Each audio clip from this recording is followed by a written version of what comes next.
Bom dia, meu irmão, minha irmã. É um prazer estarmos aqui mais um dia para cultuarmos ao Senhor. Ainda estamos à distância e confesso a você que não vejo a hora de esse tempo acabar, de podermos nos encontrar novamente, podemos nos abraçar, tomar aquele café da manhã que nós estamos acostumados, podemos cear juntos, não é verdade? Mas enquanto isso não é possível e acredito que vai levar ainda um tempinho, eu louvo a Deus por termos essa tecnologia que nós temos, que nos permite, mesmo à distância, nos vermos, você me vê, e a gente tem se encontrado ao longo da semana. Eu quero te lembrar que durante a semana nós temos o nosso encontro terça e quinta-feira, 8h30 da manhã, o nosso momento de devocional, nosso momento de Lexio Divina, e a gente tem feito isso às 8h30 da manhã, de terça e quinta, pelo Instagram. E também às quintas-feiras, à noite, às 8 horas da noite, estamos estudando, estamos lendo o texto de Êxodo, e espero que você esteja junto conosco nessa próxima quinta-feira. Bom, é um prazer estarmos aqui nesse dia de Páscoa, celebrando este evento que começou lá no Êxodo, começou lá nos tempos de Israel saindo do Egito, e quando o Senhor livrou Israel do Egito, ele estabeleceu essa comemoração, a comemoração da Páscoa. Mas para nós, a Páscoa tem um novo sentido em Jesus Cristo. Jesus Cristo também, ele é entregue na cruz do Calvário numa sexta-feira da Paixão e ressuscita num domingo como esse. E eu espero de fato que ao longo desse dia você tenha no seu coração esta mensagem, a mensagem da Páscoa. Páscoa, para você que não sabe, significa passar por sobre a marca, pular por sobre. Então, no Egito, quando os israelitas estavam prestes a serem libertos, o Senhor ordenou que eles fizessem um sacrifício de um cordeiro e com o sangue do cordeiro eles passassem nos umbrais das portas. E ao fazer isso, o espírito da morte não entraria na casa dos israelitas. Da mesma maneira, apontando para Jesus Cristo, esse fato nos mostra que nós que encontramos a Jesus Cristo temos o sangue do Cordeiro em nossos corações. E por isso a morte não nos alcança. Não a morte terrena, não a morte física, mas a morte eterna. Eu e você não somos mais condenados à morte eterna por conta do pecado, como também não precisamos mais fugir da morte. A morte não é mais um assunto que nos causa medo, um assunto que nos causa temor, um assunto que nos causa um motivo de fuga. Agora a morte para nós, como Paulo vai dizer, viver é Cristo e o morrer é lucro, porque podemos nos encontrar com o Senhor, sabendo que nós temos a vida eterna nele. Espero que hoje, nesse dia de hoje, por mais que você ganhe chocolate ou não, por mais que você celebre com aqueles que estão na sua casa, espero que, de fato, nesse dia, esse seja o maior motivo de celebração para você.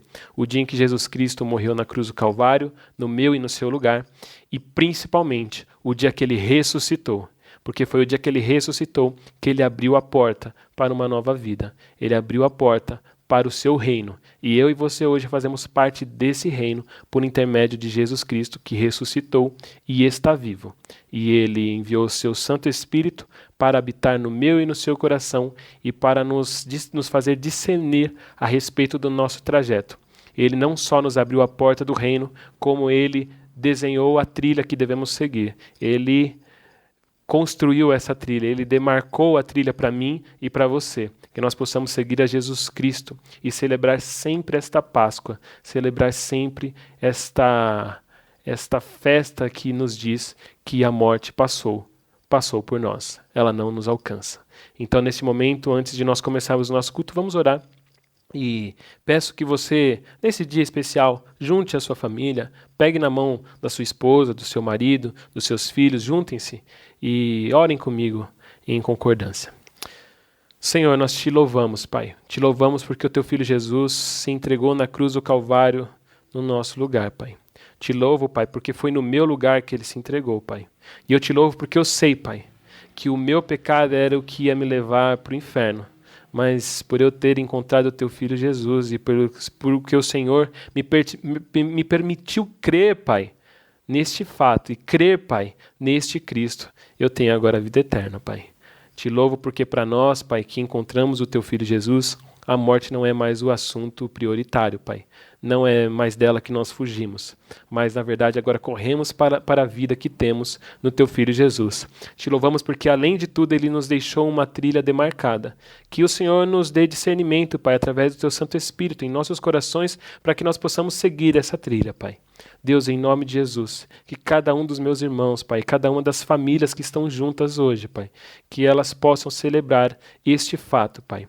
Que assim como Israel celebrou ali naquele dia, lá no Êxodo, Pai, a libertação deles de uma vida de escravidão e o início, Pai, de um novo tempo, que nós possamos saber disso, Pai. Que a Páscoa para nós em Jesus Cristo é isso, Pai.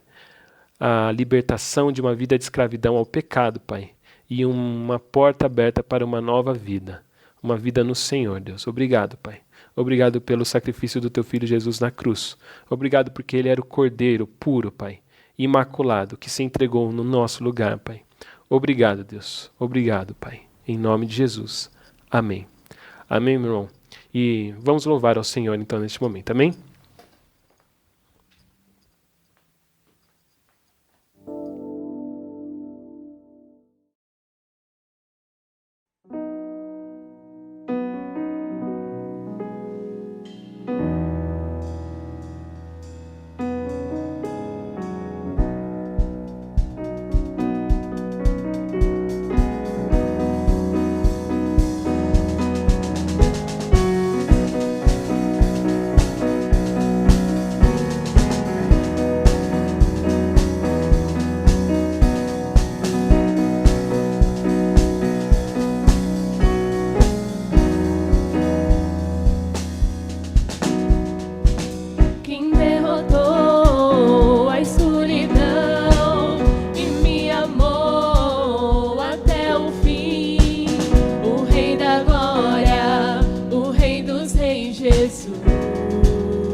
Cordeiro que a morte venceu. Digno é o Cordeiro de Deus. Digno é o Cordeiro que a morte venceu. Digno é o Cordeiro de Deus. Digno é o Cordeiro que a morte venceu. Digno é o Cordeiro de Deus. Digno é o Cordeiro que a morte venceu. Digno é o Cordeiro de Deus. Cordeiro que a morte venceu. Digno é o Cordeiro de Deus. Digno é o Cordeiro que a morte venceu. Maravilhosa graça, teu infinito amor tomou o meu lugar, a minha cruz levou, tua vida entregou para me resgatar.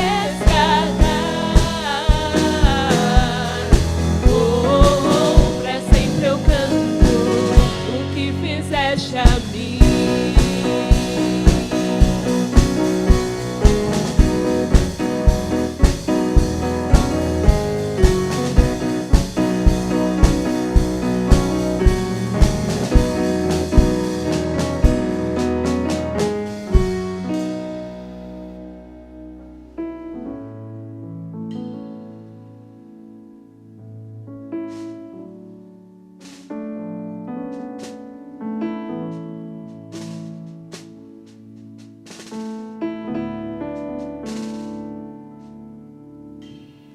Grande é o Senhor e muito digno de louvor. Na cidade do nosso Deus, seu santo monte, a alegria de toda a terra.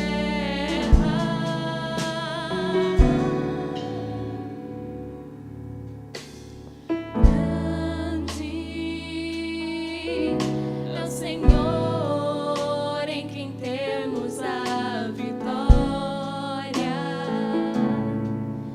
e que nos ajuda contra o inimigo. Por isso, diante dele nos prostramos.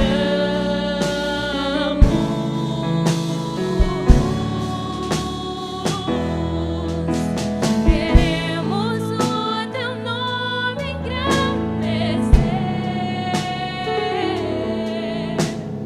e agradecer-te por tua obra em nossas vidas. Confiamos em teu infinito amor, pois santo és o Deus eterno sobre toda a terra e céu.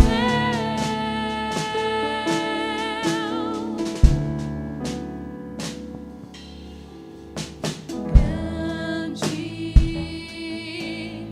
é o Senhor e muito digno de louvor.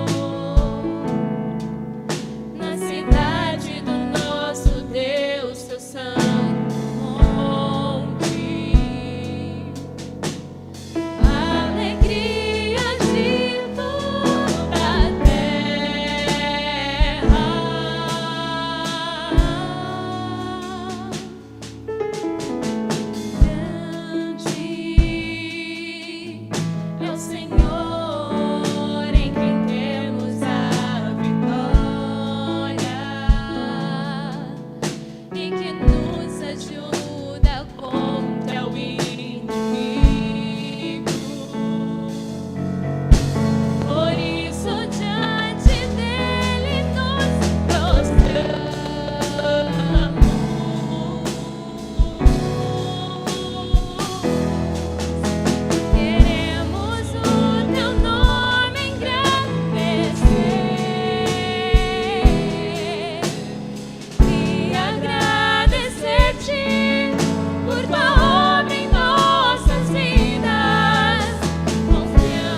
louvamos e te agradecemos, ó Pai, pelo teu amor sobre as nossas vidas. Obrigada, Senhor, porque hoje temos motivos para agradecer o teu sacrifício, o sacrifício do teu Filho Jesus na cruz, ó Pai, e que hoje comemoramos a ressurreição do teu Filho, Deus. Muito obrigada, Pai, muito obrigada porque temos essa certeza e temos a esperança. Sabemos que o Senhor é grande, o Senhor cuida de nós, está conosco em todos os momentos e nunca nos desampara, Pai. Te agradecemos por tão grande amor, em nome de Jesus. Amém.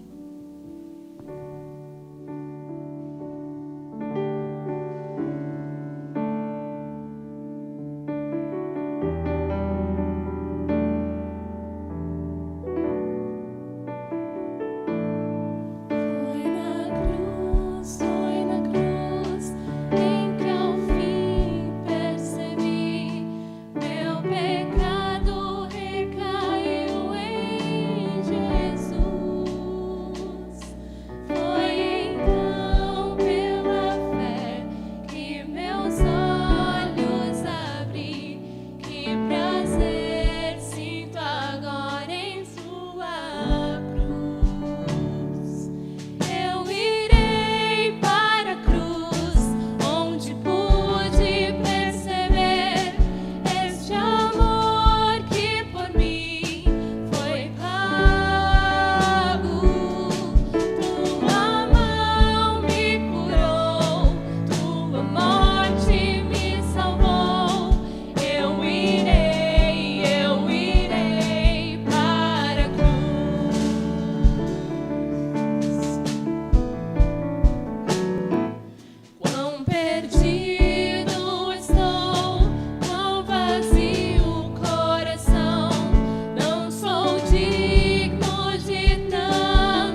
Amém, meu irmão? Vamos à palavra. Nos dois últimos cultos, nós falamos primeiramente sobre o fato de nós estarmos onde Deus quer se revelar. No segundo domingo, no domingo passado, no culto passado, nós falamos sobre o fato da nossa fé ser para agora. Essas pregações elas estão sendo feitas, logicamente, com base e com vistas no que nós estamos vivendo. É sempre importante, é sempre um desejo do nosso coração dar uma resposta ou fazer um apontamento em cima do que nós estamos vivendo, ainda mais porque nós estamos vivendo algo inédito nas nossas vidas. Essa circunstância com o coronavírus, com esse afastamento, né, com a Covid-19 e esse momento nosso de quarentena, realmente tem nos levado a olhar para a Bíblia e mais do que conhecer as Escrituras, né? Não mais, mas além de conhecer as Escrituras por aquilo que elas nos dizem, é saber como transportar aquilo que temos lido e aprendido para o que nós estamos vivendo agora. E hoje é domingo de Páscoa. E existe um aspecto na Páscoa, na vida de Jesus, existe um aspecto na vida, na entrega, no reinado de Jesus, com o que nós estamos vivendo hoje similar. É o aspecto da expectativa. O nosso grande problema hoje, de muitos corações, é que no começo do ano foram criadas expectativas, no começo desse governo, por exemplo, foram criadas expectativas, né? Talvez você criou muitas expectativas a respeito da sua empresa, a respeito do seu trabalho, a respeito dos seus estudos. E, de maneira repentina, nos sobreveio algo que nós não esperávamos, não é mesmo? E muitas expectativas foram frustradas. A Páscoa, ela tem um quê também de expectativas frustradas. Não as de Jesus, que sabia muito bem pelo que passaria e qual era o seu papel. Mas Jesus foi uma expectativa frustrada para os judeus. Não sei se você sabe, mas os judeus acreditavam que o Messias, quando viesse, viria como um rei. E que como rei, ele cumpriria um papel de rei e, além de tudo, um rei vingativo. Desde do exílio na Babilônia, os israelitas sofriam com lideranças políticas que os subjugavam e que não permitia que eles fossem o povo de Deus que Deus havia prometido para Abraão. Então, por muito tempo, os judeus aguardavam essa vinda do Messias. Antes de Jesus vir, antes de nós entrarmos no Novo Testamento, na nossa leitura bíblica, existiam muitas pessoas que se diziam ser o Messias. Aliás, existiram muitas pessoas e personagens na história que não só se diziam ser o Messias, como faziam coisas que o Messias faria. Por exemplo, para que você saiba, a título de curiosidade, Macabeus, que nós não temos na nossa Bíblia protestante, mas que existe na Bíblia católica, Macabeus ele conta a história de um desses fatos. Macabeus nos conta de alguém que surgiu como um libertador, como um Messias, e que também purificou o templo, mas o que havia se prometido e o que os israelitas esperavam não se cumpriu ali em Macabeus. Mas, quando Jesus chega, os israelitas ficam com as suas expectativas mais frustradas ainda. Porque o rei de Israel, na visão deles e segundo a expectativa deles, não deveria ser um rei humilde, servidor, sofredor e, quiçá, um rei que estabelecesse o seu reino ou o início do seu reino de fato numa cruz não fazia o menor sentido e não cumpria de maneira nenhuma a expectativa do judeu. E hoje, mediante a essa percepção de expectativas frustradas dos judeus, não só dos judeus, mas também dos discípulos de Jesus, e visto que nós estamos vivendo também um momento de expectativas frustradas, então, seguindo o nosso tema atual, que é esse momento que nós estamos vivendo, e seguindo o tema da Páscoa, eu quero fazer uma leitura com você a respeito justamente desse dia de hoje, da ressurreição de Jesus Cristo, e trazer para você alguns ensinamentos ou alguns apontamentos e conselhos acerca das nossas expectativas. E hoje nós vamos falar sobre expectativas fundamentadas em Jesus Cristo. Abra sua Bíblia em João, capítulo 20. Evangelho de João, capítulo 20. Nós vamos ler dois trechos. Vamos ler do versículo 1 ao versículo 9 e depois nós vamos ler do 19 ao 23. Vou esperar você abrir, porque na semana passada, na nossa última transmissão, eu fui um pouco rápido demais e não os permiti abrir logo. Mas vamos lá. João capítulo 20, do 1 ao 9, diz o seguinte: No primeiro dia da semana, bem cedo, estando ainda escuro, Maria Madalena chegou ao sepulcro e viu que a pedra da entrada tinha sido removida.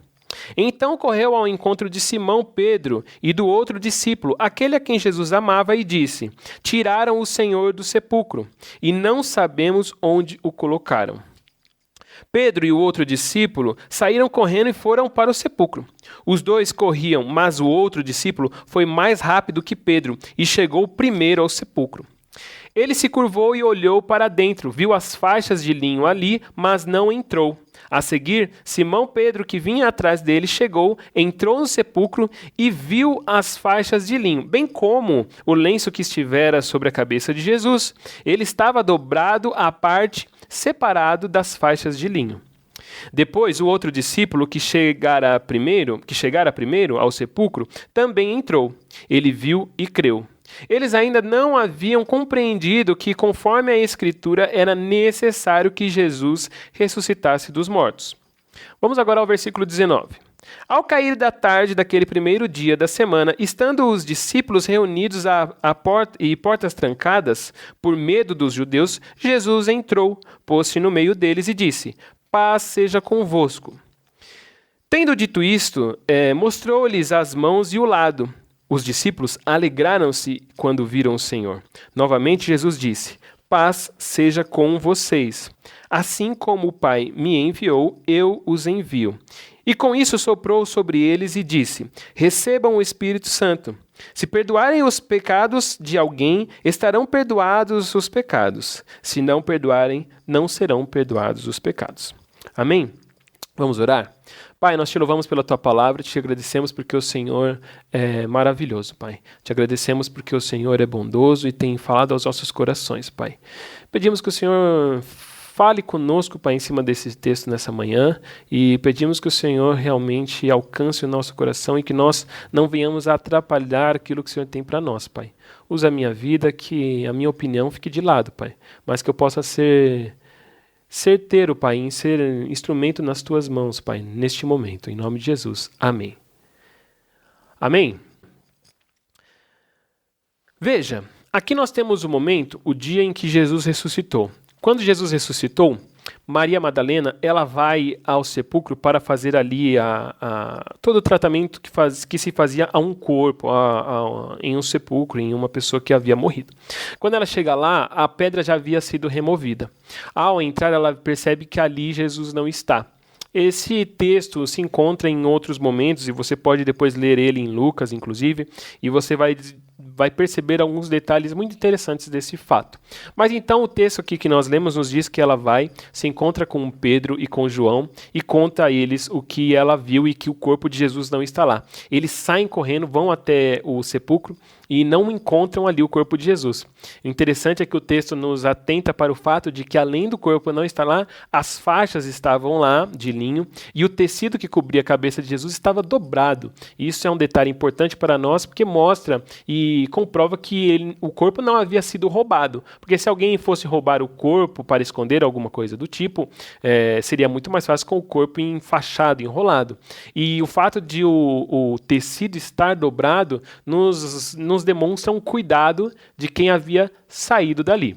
Né? Então, quando eles veem aquilo, eles acreditam naquilo que aquela mulher havia falado, mas ainda, como o texto nos diz no versículo 9, eles ainda não compreendiam de fato o que tinha acontecido.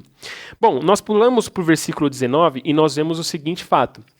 Os discípulos todos estavam juntos e trancados dentro de um lugar. Estavam com medo. O texto nos diz que eles estavam com medo por causa dos judeus. Né? Os judeus que haviam atacado a Jesus e crucificado a Jesus e feito todo o motim e todo o planejamento para que Jesus fosse crucificado, agora era bem possível que eles então fossem atrás dos discípulos, que no momento em que Jesus é preso, fugiram. Alguns ficaram de longe olhando, como Pedro e João se manteve bem próximo, próximo, mas a maioria fugiu e agora eles estavam ali escondidos. Enquanto eles estão escondidos com as portas trancadas, Jesus surge no meio deles e diz: paz seja convosco.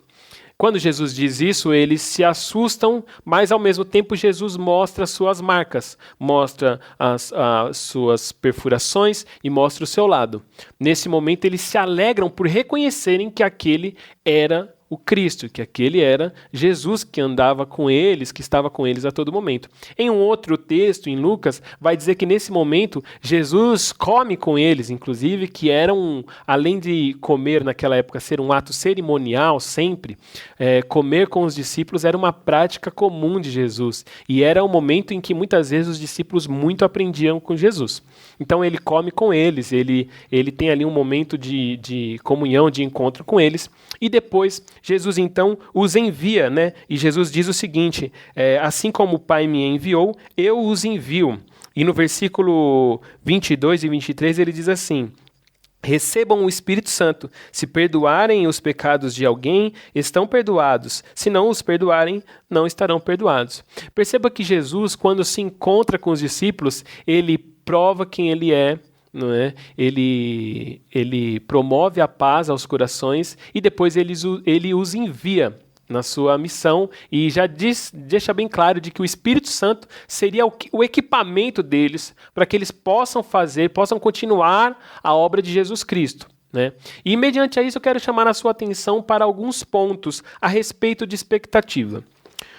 Os discípulos tinham uma expectativa também de que Jesus seria um revolucionário. Não é à toa que alguns dos discípulos eram, por exemplo, dos zelotes. Eram chamados de zelotes, não é? Mas quem eram os zelotes? Os zelotes eram um grupo de revolucionários da época. Assim como existia o grupo dos fariseus, o grupo dos saduceus, existia também o grupo dos zelotes, que acreditava que a vinda do Messias, que acreditava que o plano de Deus se cumpriria por intermédio de uma revolução. Bom, não precisamos ir muito longe nessa concepção. Perceba que Pedro, quando Jesus vai ser preso, Pedro está armado. E mais do que estar armado, Pedro ele está pronto para usar a arma. Né? Pedro tira a sua espada, né, sua faca da bainha e corta a orelha do soldado Malco, como a palavra nos conta. Veja, como eu digo, né, muitas vezes quando eu prego a respeito disso, eu digo o seguinte, que quem corta uma orelha estava muito disposto a acertar o pescoço. Né, porque a orelha é muito próxima do pescoço, o que significa que Pedro estava disposto a matar por aquilo que ele acreditava. E o fato de Pedro ter uma arma pronta, o fato de Pedro ter um ataque pronto, uma resposta rápida, né, nos mostra que Pedro tinha uma expectativa a respeito de como Jesus agiria. O grande problema é que Jesus ele quebra essa expectativa. O grande problema, não só nesse tempo, né? Não só para os israelitas, os fariseus, que não acreditavam que o Cristo poderia ser daquele jeito. Como poderia o Messias, o ungido de Deus, que viria para restaurar o reino de Deus, que viria para trazer o reino de fato de Deus, como poderia ele sentar com pecadores? Como poderia ele se aproximar daqueles dos quais os fariseus se afastavam? Veja, Jesus Cristo, ele é uma quebra de expectativa para os fariseus, para os judeus, para os israelitas da época, os religiosos, e ele também é uma quebra de expectativa no momento da sua entrega para os seus discípulos. Os seus discípulos que tanto andaram com ele não entenderam qual era a missão de Jesus. E Jesus havia dito que ele tinha vindo para sofrer, ele iria morrer numa cruz e ele iria ressuscitar. Tanto que se você ler o trecho do versículo 10 ao 18, vamos ler do versículo 10 ao 18 para que você entenda o que eu estou dizendo. Versículo 10 do capítulo 20 de João diz assim: os discípulos voltaram para casa. Maria, porém, ficou à entrada do sepulcro, chorando. Enquanto chorava, curvou-se para olhar dentro do sepulcro e viu 2 anjos vestidos de branco, sentados onde estivera o corpo de Jesus, um à cabeceira e o outro aos pés. 13. Eles lhe perguntaram: mulher, por que você está chorando?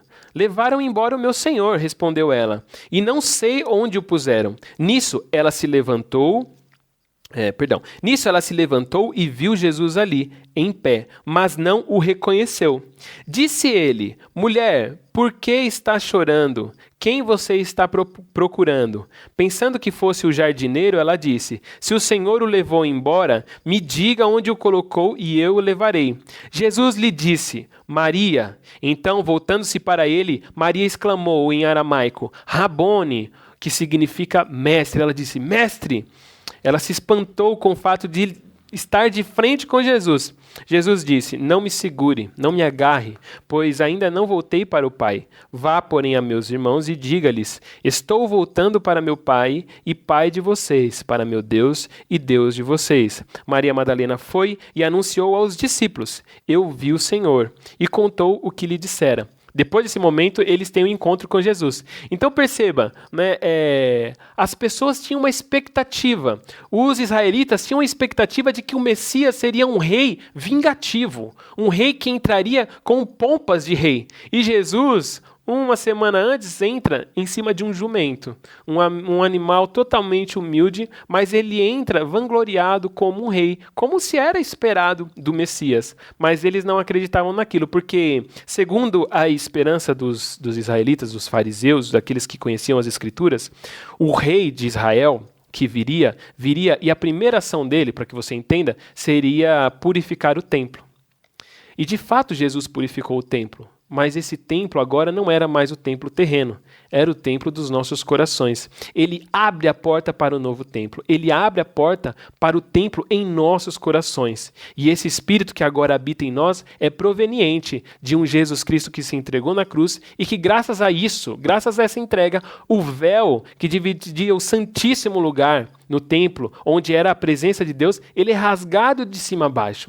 E esse véu rasgado, meu irmão, é justamente para que eu e você tenhamos contato com Deus. Então veja, a expectativa dos israelitas era um rei vingativo.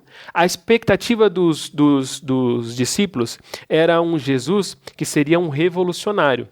E que, como tal, eles seriam os ministros ou aqueles que assumiriam cargos importantes. Não é à toa, por exemplo, que a mãe de dois deles, diz o seguinte para Jesus em um momento: Jesus, se puder, quando o Senhor assumir o seu cargo, que meus filhos sentem, um à sua direita e o outro à sua esquerda, mostrando a expectativa que eles tinham em Jesus. E veja, num âmbito um pouco mais superficial ou cotidiano, Maria também tinha, né? Maria Madalena também tinha uma expectativa quando ela foi ao sepulcro naquele domingo. A expectativa é de que lá estivesse um corpo. E quando ela chega, não tinha um corpo, mais uma expectativa quebrada. Essas expectativas todas, elas poderiam não ter existido nos corações. E o engraçado é o seguinte: perceba que para nós a expectativa ela é sempre um grande dilema. Há pessoas que, por ter as suas expectativas frustradas, elas decidem então, em alguns aspectos das suas vidas, não criar mais expectativas. Não é à toa que muitas vezes a gente em conversas ouve assim: não, eu não crio mais expectativa. E o problema, meu irmão, não é nós criarmos ou não criarmos expectativas. O problema é onde e como nós criamos essas expectativas, não é? E eu quero que você entenda que expectativas fundamentadas na palavra, expectativas fundamentadas em Cristo, em um conhecimento de Jesus Cristo, elas são expectativas que não serão frustradas. Na verdade, nós, como cristãos, temos uma fé. A nossa fé nada mais é do que uma expectativa de que Jesus virá nos buscar. Mais do que isso, a nossa fé é uma constante expectativa de vivermos como Jesus Cristo. Mas para isso, nós não temos só expectativa, só uma esperança, só uma espera. Expectativa significa estar com o olhar à frente, focado. Né? Essa expectativa em nós, ela se revela também por intermédio de estarmos equipados. E diante disso eu quero chamar a sua atenção para alguns pontos a respeito de expectativas frustradas e de expectativas cumpridas, ok? Perceba o seguinte nesse nosso texto que nós lemos. Fechei a minha Bíblia aqui e não deveria ter fechado a minha Bíblia. Bom, perceba alguns aspectos importantes. Quando nós temos expectativas frustradas, quando nós construímos expectativas em fundamentos não tão sólidos, nós temos um aspecto que ocorre em nossa vida, que é o do medo e da dúvida. Veja o versículo 19, diz assim: Ao cair da tarde daquele primeiro dia da semana, estando os discípulos reunidos a portas trancadas, por medo dos judeus, Jesus entrou, pôs-se no meio deles e disse: Paz seja convosco. Perceba que aqueles discípulos, por terem a sua expectativa humana quebrada, não cumprida, por ter uma expectativa frustrada, agora eles estavam com medo. Por que com medo, com dúvidas? Porque, veja, eles construíram algo em sua cabeça e aquilo não se cumpriu. E quando uma expectativa não se cumpre, primeiro sentimento é de medo, de dúvida, nós perdemos o foco, nós perdemos a visão. Não é à toa que expectativa no original, em grego inclusive, significa isso, estar com o olhar à frente. Quando nós temos, imagina o seguinte, você tem um foco, um alvo, para que você acerte. Quando aquilo some da sua frente, você não sabe para onde olhar, porque você perdeu o seu alvo. O nosso alvo constante de fé é Jesus Cristo. Por isso que eu estou dizendo, e vou me fixar cada vez mais no fato, de que a nossa expectativa precisa ser fundamentada em Jesus Cristo. Aqueles discípulos esperavam que Jesus fosse algo, e porque Jesus não foi, eles tiveram medo. Eles tiveram dúvidas e por isso estavam trancados. E o problema do medo e da dúvida em nossos corações é que a dúvida e o medo limita a nossa movimentação. Eles estavam trancados. Isso mostra que eles não queriam se movimentar. Mas perceba que no final do texto, Jesus diz o seguinte: Assim como o Pai me enviou, eu os envio. O que significa? O cristão, para responder esse chamado de envio, essa ordem de envio de Jesus, ele não pode ter medo, ele não pode ter dúvida, ele não pode ter expectativas mal fundamentadas. A expectativa do cristão é em Jesus Cristo e por isso nós respondemos a esse chamado. Então, primeiro ponto de uma vida de expectativas frustradas: medo e dúvida. Os discípulos tiveram medo e dúvida. Os israelitas, os judeus, os fariseus atacaram Jesus e planejaram matar Jesus porque eles tiveram, com a sua expectativa frustrada em Jesus, medo e dúvida. Porque Jesus acusava as práticas deles. Jesus apontava os erros deles. E por conta dessa dúvida que Jesus gerava no coração deles, eles atacam Jesus. Veja, o medo atingiu o coração daquelas pessoas, assim como de Maria, que foi no sepulcro com uma expectativa e por ter a sua expectativa frustrada, agora ela chora. Por que ela chora? Porque existe uma preocupação no coração dela, existe um medo, existe dúvida. Expectativas frustradas geram em nosso coração dúvidas, geram em nosso coração medo. Existem muitas pessoas neste momento que criaram expectativas a respeito dos seus negócios. E porque veio esse momento que estamos vivendo, estão com muitas dúvidas e medo.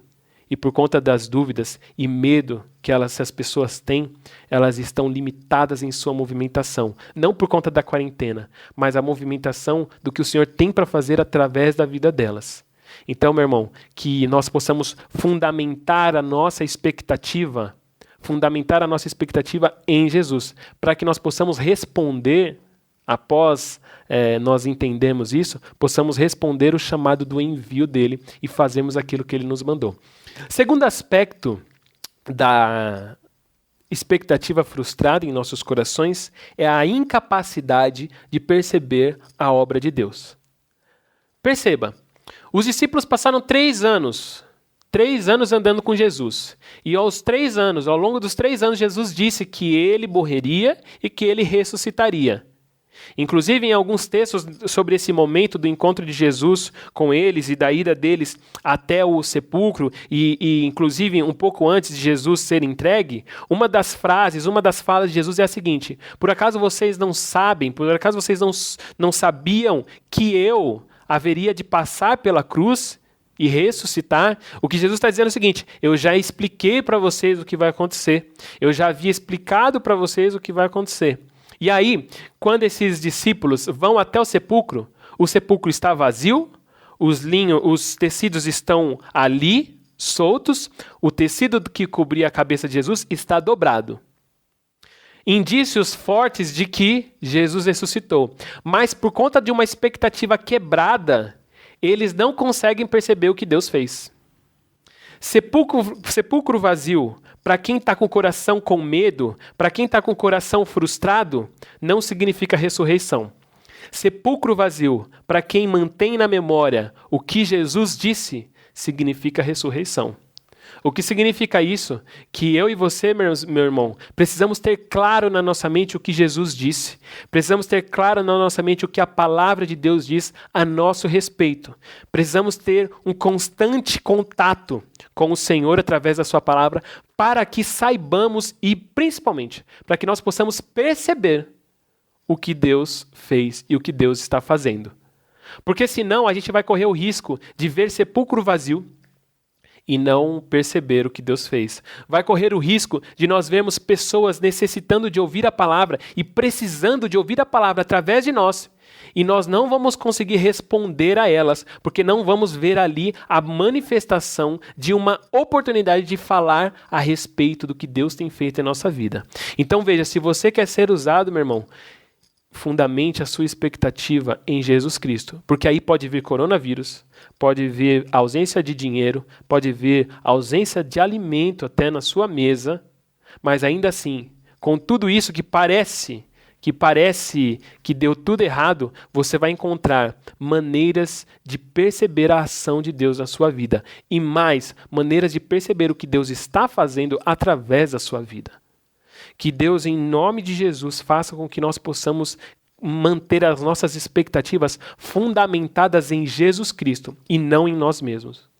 Se você fundamentou a expectativa da sua empresa nas contas que você fez no começo do ano, se você fundamentou as suas expectativas da sua empresa simplesmente num produto novo que você estabeleceu, e agora você está diante de um grande ponto de interrogação, saiba disso, meu irmão.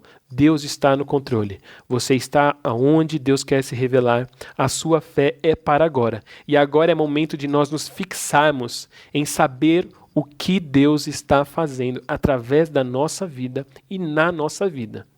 Os discípulos não reconheceram de início, ao ver o sepulcro vazio, eles não reconheceram a ressurreição, não perceberam a ação de Deus. Em nenhum momento, aliás, até eles reencontrarem Jesus, da crucificação até a ressurreição, eles não perceberam o que Deus estava fazendo. Bom, agora vamos para um terceiro ponto.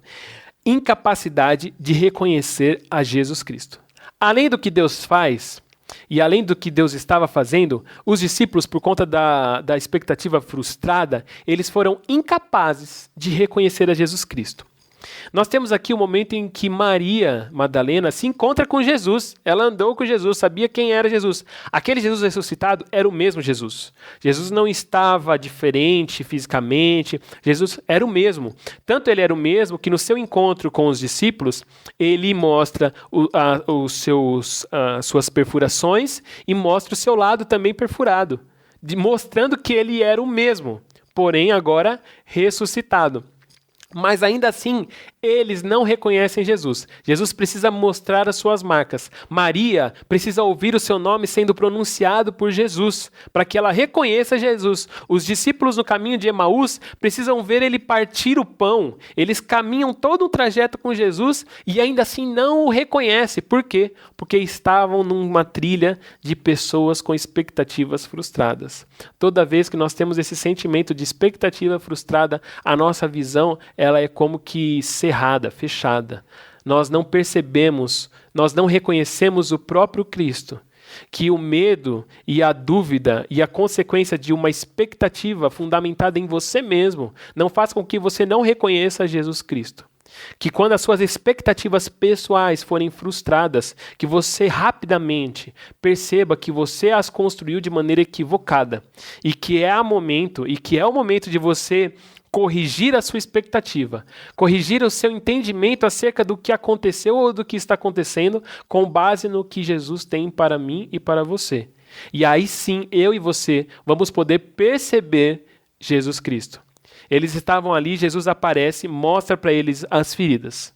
E por conta disso, então eles reconhecem a Jesus. Quando eles têm o contato com Jesus, eles reconhecem a Jesus. Veja, eles não puderam reconhecer a Jesus por causa dessa expectativa frustrada, por causa desse medo que alcançou o coração dele.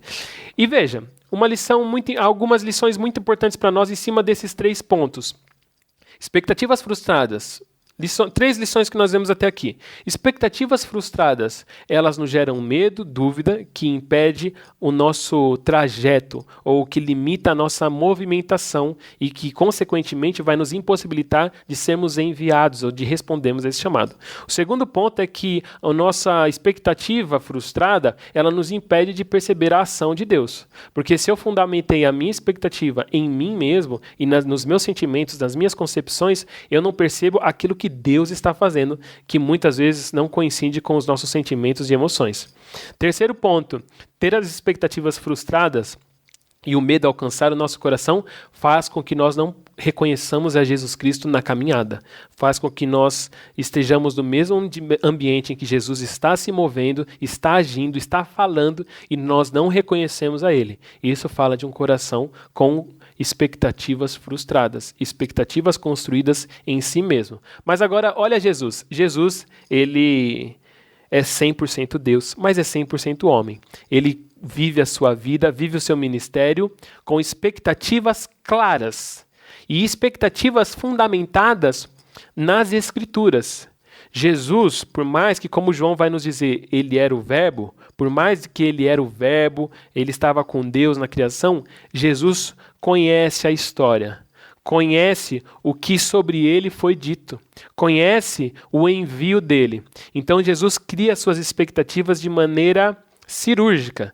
Jesus cria suas expectativas segundo o que Deus tinha para ele. Por isso, Jesus Cristo não é tomado pelo medo. Por isso que Jesus Cristo, na iminência de ser preso e de ser levado para a cruz, ele sabe do que passará, diz a Deus que seja feita a sua vontade, mas se puder, passa de mim esse cálice. Mas o medo, ou a preocupação, ou mesmo aquele sentimento que o pudesse, talvez, o tomar naquele instante que ele passaria pela cruz, instante único na história da eternidade em que ele estaria separado de Deus, quando ele diz Eli, Eli, lama sabachthani, Deus meu, Deus meu, por que me desamparaste? O único momento em que o filho, ele se vê numa condição não de filho, mas daquele que chama Deus simplesmente de Deus, de meu Deus, porque não chama ali naquele momento de pai. E por quê? Porque está apartado de Deus, porque estava sobre ele todos os nossos pecados. Então, Jesus que estava na iminência de ver aquilo, não é impedido de cumprir o seu envio. Não é impedido de se movimentar. Não é impedido, inclusive, de perceber a ação de Deus. Quando Jesus está para ser preso e Pedro corta a orelha de Malco, Jesus vê ali um momento de manifestar a glória de Deus e cura Malco. E ensina Pedro. E diz para Pedro guardar a espada, porque aquele não era o instrumento da ação do reino de Deus, da ação do reino para o qual Jesus fora chamado como rei. Então, naquele momento, Jesus não tem sua expectativa frustrada. Apesar de tudo parecer ruim, apesar de tudo parecer não, mas ser um momento difícil, apesar de toda a adversidade, Jesus sabe. Jesus não tem medo, Jesus não tem dúvida do que ele tem que fazer. Jesus percebe a ação de Deus. Como nós dizemos, uma expectativa frustrada faz com que nós não venhamos a perceber a Deus, a ação de Deus. Jesus percebe em todos os momentos a ação de Deus. Em todos os diálogos que ele tem na sexta-feira, em que ele é ali entregue na mão de Pilatos, de Herodes, ele percebe a todos os momentos a ação de Deus através da vida dele. Por quê? Porque a sua expectativa foi fundamentada no relacionamento com Deus. Terceiro aspecto é que Jesus, ele tem a capacidade de perceber Jesus. E isso pode parecer uma loucura, mas veja, ele tem a capacidade de perceber quem ele é de fato.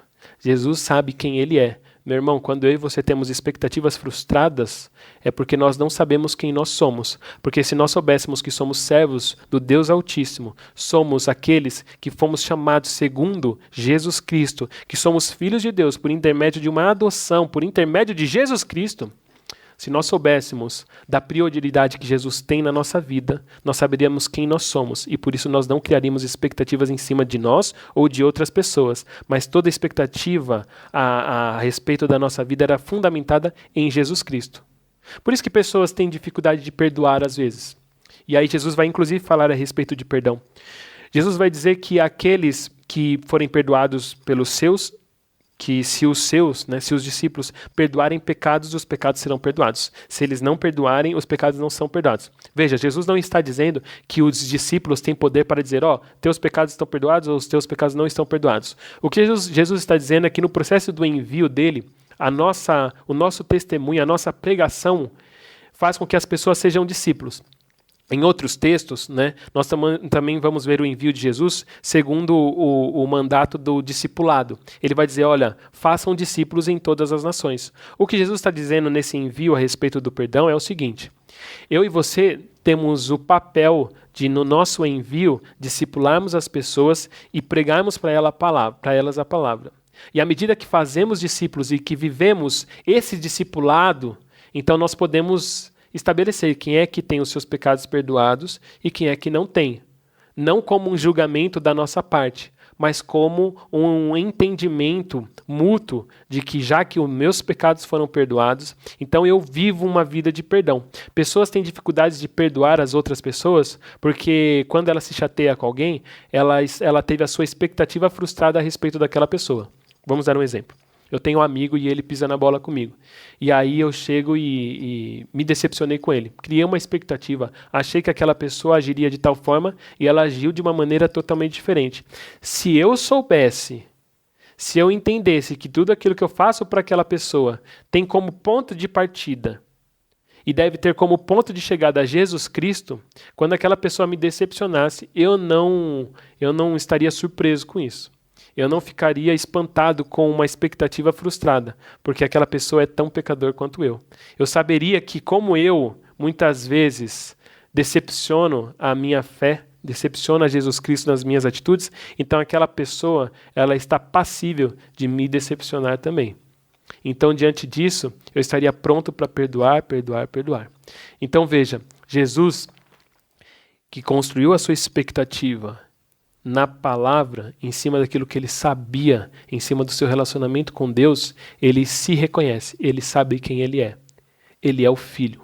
E por essa declaração é que ele então é preso, porque para muitos ele estava mentindo.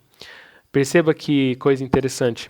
Quando Jesus ele é crucificado, em cima da sua cruz tem ali uma inscrição que em português diz o seguinte: eis aqui o Rei dos Judeus.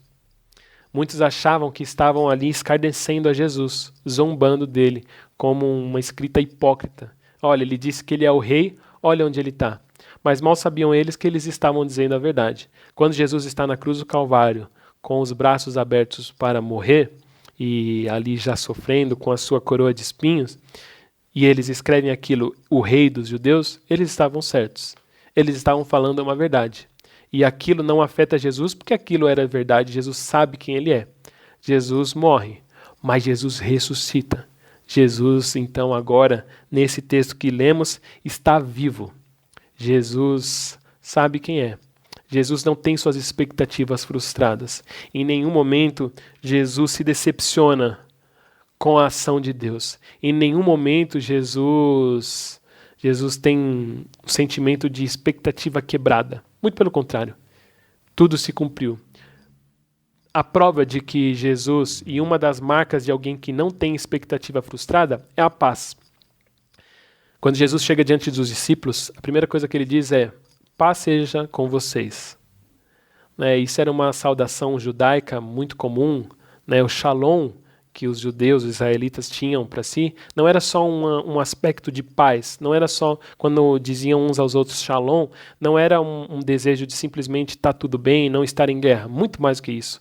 Shalom significava a paz, a tranquilidade, a possibilidade de prosperidade, um caminho a surgir. Quando Jesus diz, paz seja convosco, ele estabelece ali uma percepção de que agora a guerra acabou, de que ele venceu. Quando Jesus chega e diz, a paz seja com vocês, aquilo é uma declaração de alguém que teve a sua expectativa cumprida. Alguém que teve a sua expectativa fundamentada naquilo que sabia nas Escrituras e que por isso teve as suas expectativas cumpridas. O meu e o seu problema é que muitas vezes as nossas expectativas são baseadas no que nós sentimos, são baseadas nas coisas que sabemos humanamente, são baseadas no que nós vivemos no passado, né? E o que nós percebemos é que toda a expectativa de Jesus é fundamentada na palavra, fundamentada nas Escrituras. A Bíblia de Gênesis a Apocalipse vai nos dar o começo e o fim. O texto vai nos dizer, a Bíblia vai nos dizer que Jesus é o alfa e o ômega, o início e o fim. Mais do que o início e o fim, ele é todo esse trajeto, todo esse alfabeto que existe entre alfa e ômega, ele também é. E encontramos nele o sentido de podermos escrever e de como escrever o que precisamos escrever. O que significa que eu e você precisamos conhecer a palavra de Deus. Mais do que isso, eu quero te dizer alguns aspectos importantes para que nós tenhamos uma vida de expectativas construídas. Está aqui. Mantenha-se em conhecimento do plano. Deus tem um plano e o plano está registrado aqui. O plano você conhece o começo do plano em Gênesis e conhece o final do plano em Apocalipse. O auge do plano é Jesus Cristo. Então o que eu quero que você saiba é o seguinte, eu vou recorrer aqui a uma ilustração a respeito de uma série que está na moda. Quem já assistiu a La Casa de Papel, independente do que a história conta, né, a gente assiste lá e torce pro ladrão, né? Mas independente disso, uma coisa que eu acho interessante dessa série é o seguinte. Eles têm um plano para fazer um roubo, não é? E nesse plano que eles têm para fazer um roubo, enquanto eles estão lá na Casa da Moeda, agora eu não sei, eles estão em outro lugar nessa nova temporada, enquanto eles estão ali para executar o plano deles, eles têm uma coisa interessante. Existe uma pessoa do lado de fora que é o professor.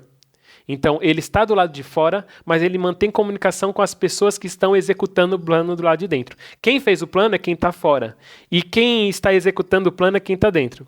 O interessante dessa série é que antes deles executarem o plano, o professor lá, ele ensina todo o plano para as pessoas. Mas mesmo tendo explicado todo o plano para as pessoas, ele mantém contato com as pessoas. Né? Mantém contato com o grupo que está dentro do Banco Central.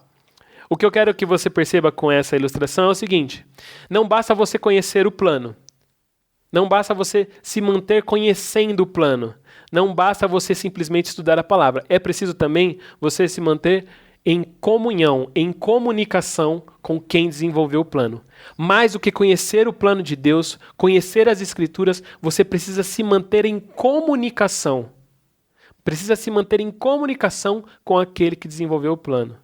Veja, lá na Casa de Papel, o professor mantém a comunicação para que sempre se lembre daqueles que estão lá dentro qual é o plano. Porque ele sabe que, mediante as circunstâncias que eles vão viver lá dentro, eles podem, em algum momento, abandonar o plano deles. Da mesma maneira, eu e você, meu irmão, nós temos o Espírito Santo em nossos corações. E o assunto não é um roubo. O assunto não é ficar rico. O assunto não é ganhar o apelo popular como existe lá na série. O plano é a minha e a sua vida e é o reino de Deus estabelecido. Mantenha-se em comunicação com quem desenvolveu o plano. Porque com certeza as circunstâncias vão fazer com que você às vezes esqueça do plano. Vão fazer com que você às vezes abandone o plano. E mantenha-se em comunicação com Deus. Mantenha-se em oração, como Jesus. Jesus, ele tinha uma vida de pleno conhecimento do plano. Ele tinha uma vida de constante comunicação com quem planejou. Não é à toa você pegar os evangelhos, Mateus, Marcos, Lucas e João, e ver vários momentos, em várias ocasiões, o texto nos dizendo que Jesus se retirava e ia orar em particular. Terceiro ponto, mantenha-se devidamente equipado para o plano. Não basta você conhecer o plano, não basta você se manter em comunicação com quem desenvolveu o plano. Você precisa estar equipado para um plano. Aliás, há quem diga que você fazer qualquer coisa com a ferramenta certa é sempre menos esforço. Eu tenho um amigo que a gente... eu tenho, para quem não sabe, eu tenho uma academia de jiu-jitsu e o meu sócio, ele é uma pessoa muito habilidosa em construir, em fazer coisas, e coisa que eu não sou muito, né? Mas eu sou um ótimo ajudante. Se você precisar de um ajudante, eu sou um ótimo ajudante. E a gente Sempre que vai fazer alguma coisa, isso é uma das nossas falas, que a melhor coisa que tem é a gente ter que fazer qualquer coisa, né, de construção ou de montagem, tendo as ferramentas certas. Aqui na igreja a gente tem um irmão que é uma bênção nesse sentido. O nosso tio Israel, ele tem algumas caixas de ferramentas que quando a gente marca de fazer alguma obra na igreja, ele chega com as caixas de ferramenta dele e confessa a você, meu irmão, que é uma pessoa muito preparada e equipada e chega a me humilhar diante das ferramentas que ele tem. Eu chego com a minha caixinha humilde e ele chega então com o seu equipamento de Deus, né? Tem também meu irmão que vem com a caixinha que parece que está fazendo artesanato, mas isso é um outro assunto para um outro dia. O que eu quero que você saiba é que Jesus Cristo, ele nos possibilita de nos mantermos em contato com quem fez o plano. A morte de Jesus na cruz e a ressurreição promoveu para nós uma porta aberta para nos comunicarmos constantemente com quem desenvolveu o plano. Jesus Cristo, ele é a palavra de Deus para nós é a revelação de Jesus Cristo para nós. Toda a palavra tem como chave hermenêutica, para você entender a Bíblia, Jesus é a chave, é o segredo. Jesus é aquele que nos promove a possibilidade de sabermos o plano. Deus é com quem nós temos que nos manter em comunicação, porque Ele desenvolveu o plano. E para que nós conseguíssemos fazer parte do plano, Ele nos equipou com o Espírito Santo. Quando Jesus Cristo está ali conversando com os discípulos, Ele sopra, né, fazendo alusão ao sopro da criação, Ele sopra a nova criação e diz: recebam o Espírito Santo, para que vocês possam ir. Então Ele nos envia e nos dá exatamente o que nós precisamos. Eu e você não precisamos de conhecimento, simplesmente. Precisamos nos manter conhecendo a palavra, mas nós não precisamos de uma ciência absurda para responder o chamado. Nós não precisamos de ser bonitos. Imagina se eu precisasse ser bonito. Nós não precisamos ser ricos, não precisamos ser fortes. O que nós precisamos é de ter o Espírito Santo agindo em nossos corações. Por isso que Paulo vai dizer: não entristeçam o Espírito Santo. O que ele quer dizer é o seguinte: mantenham-se possibilitados de terem a ação do Espírito Santo em vocês. Meu irmão, nessa manhã, o meu convite a você é que você renove as suas expectativas. Tire as suas expectativas de cima de si mesmo. Tire as suas expectativas de cima do seu conhecimento humano e aplique as suas expectativas em Jesus Cristo. Que com certeza, mesmo quando tudo parecer ruim, você vai enxergar a ação de Deus. Mesmo quando toda a circunstância parecer, nossa, é o fim, como para os discípulos pareciam, então eles começam a reconstruir suas expectativas em cima da palavra de Deus, em cima do que Jesus disse. E aí eles vão passar agora por um momento de aprendizado de fato do que Jesus havia dito. E depois eles vão responder ao chamado deles. Que você construa as suas expectativas de maneira correta. Que você construa as suas expectativas em cima daquilo que Jesus nos diz através da sua palavra. Perceba, para quem tem expectativas frustradas, as marcas são provas de um passado sofrido. Para Jesus, que construiu muito bem a sua expectativa em cima daquilo que Deus disse, suas marcas são prova de ressurreição. Saiba disso, meu irmão. Eu e você hoje temos a possibilidade de olhar para trás e reconhecer que o nosso passado sofrido tenha sido como tenha sido sofrido o seu passado. O seu passado sofrido é só para comprovar a sua ressurreição. Pessoas podem olhar para você e falar: como é que com um passado desse você agora tem uma vida dessa? Pois é, porque eu ressuscitei. Ressuscitei em Jesus Cristo. Nós, com Ele, morremos na cruz, representados por Ele. E representado por Ele, nós ressuscitamos num domingo como esse, num domingo de manhã. Que você saiba o real sentido da Páscoa. A Páscoa é um dia em que as expectativas foram corrigidas. Expectativas que antes haviam sido frustradas, agora elas são corrigidas na sua construção e elas são entendidas da maneira correta. Que Deus abençoe sua vida nesse domingo. E eu te convido nesse momento a fechar os seus olhos e orar. Se você tem expectativas frustradas e por isso tem vivido medo, se você não tem conseguido perceber a ação de Deus e se você não tem conseguido reconhecer Jesus nesses dias que nós temos vivido, eu te convido a fechar seus olhos e se colocar diante de Deus. Pai, em nome de Jesus, neste momento, Nós te agradecemos porque o Senhor desenvolveu um plano, o Senhor executou esse plano através de Jesus Cristo e nos possibilita a graça de podermos participarmos, Pai, deste plano.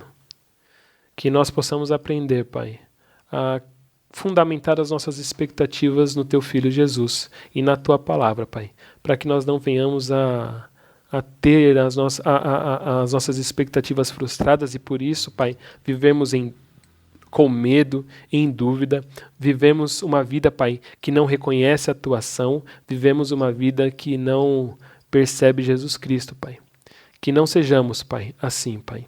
Que possamos sim, Deus, independente da situação, Pai, independente da dificuldade, independente da adversidade, saber, Pai, e reconhecer o Senhor Jesus, reconhecer a Tua ação, Pai, e ainda assim, Pai, estarmos livres, Pai, para responder o Seu chamado, Pai, para responder ao Teu envio, Pai. Que essas, Pai, sejam as nossas características, Pai. Pessoas, Pai, que se mantenham conhecendo, Pai, o Teu plano, Pai. Que não se cansam de estudar a Tua palavra, de ler a Sua palavra, Pai. E que não se cansam, Pai, de perceber o Teu Filho nas Escrituras, Pai.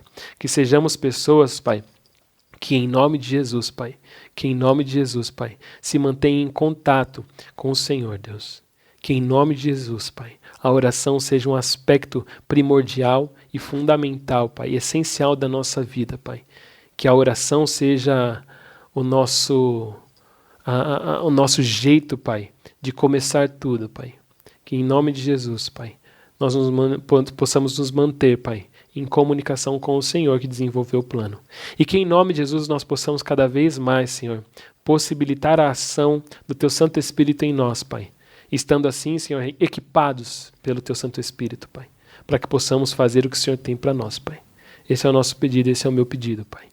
Abençoa a cada um que está assistindo a esta reunião, Pai, a cada um que está participando deste momento, e que em nome de Jesus possamos todos os dias, Pai, celebrar essa Páscoa, Pai, sabendo de que encontramos a vida, Pai, encontramos a porta do Seu reino aberta, Pai, para nós, Deus. Porta essa, Pai, caminho esse que leva por nome Jesus Cristo, que possamos entrar, Senhor, por esta porta, Senhor, com louvor, Pai, alegres, Pai, por sabermos que não existe nada melhor, Pai, nada melhor do que adentrarmos essa porta, Senhor, porta para a vida, Pai, em nome de Jesus, Deus. Amém. Amém, meu irmão, que Deus te abençoe e que você realmente fundamente as suas expectativas em Jesus Cristo. Amém? Vamos louvar ao Senhor?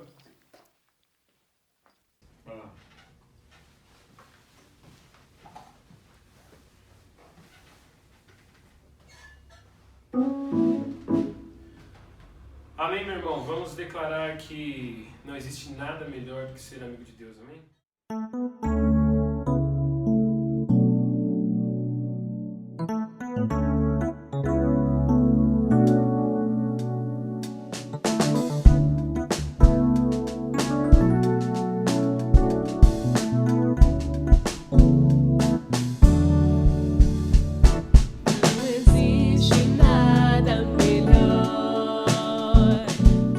Ser amigo de Deus.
Jesus, meu bom pastor, de Jesus, meu bom pastor, de Jesus, meu bom pastor, de Jesus, meu bom pastor.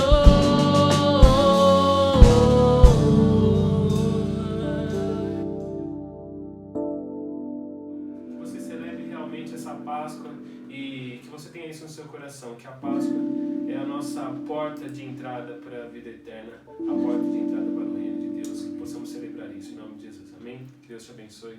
Tenha um ótimo domingo.